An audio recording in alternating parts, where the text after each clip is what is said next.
मऊसूद आणि अशी मोकळी सडसडीत साबुदाण्याची खिचडी आपण बनवत आहोत. तर त्यासाठी 1 वाटी साबुदाणा आपण 4 ते 5 तास, कमीत कमी 4 ते 5 तास भिजत ठेवायचा आहे.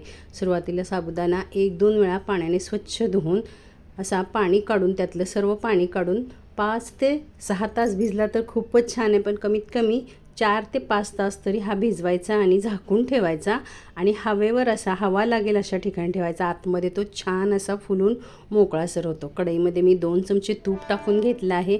एका बटाट्याचे पातळ काप करून घेतलेले आहेत, बारीक फोडी करून घेतल्या आहेत. त्या तुपामध्ये आधी छान परतून घ्यायच्या, त्याला तांबूस रंग येईपर्यंत. त्यामध्ये साधारण 4-5 मिरच्यांचा ठेचा मी घातलेला आहे, मिक्सरमध्ये वाटून घेतली आहे.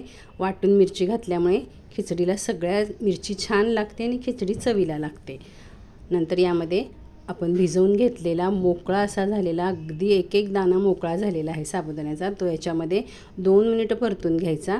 लगेच त्यामध्ये पाऊण वाटी मी जाडसर असं कूट टाकलेलं आहे. शेंगदाणे भाजून पल्स रेटवर शेंगदाणे आपण वाटून घ्यायचे. मिक्सर लावतो तेव्हा कंटिन्यू मिक्सर बटन चालू न ठेवता पल्स रेटवर चालू बंद करत शेंगदाण्याचं कूट करून घ्यायचं आणि ते खिचडीला वापरायचं. म्हणजे खिचडी छान मोकळी सडसडीत होते.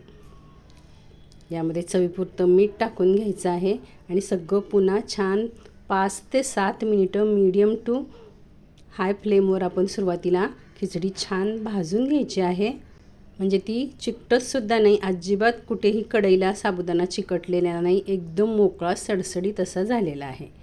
त्यानंतर आपण याच्यावर साधारण 4-5 चमचे पाण्याचा शिडकावा करायचा आहे आणि मिक्स करून 2 ते 3 मिनिट आपण याला झाकण ठेवायचं आहे. मी त्याआधी पाव चमचा साखर टाकून घेतली आहे आणि मिक्स करून घेतलं आहे आणि यावर आता आपण झाकण ठेवायचं आहे.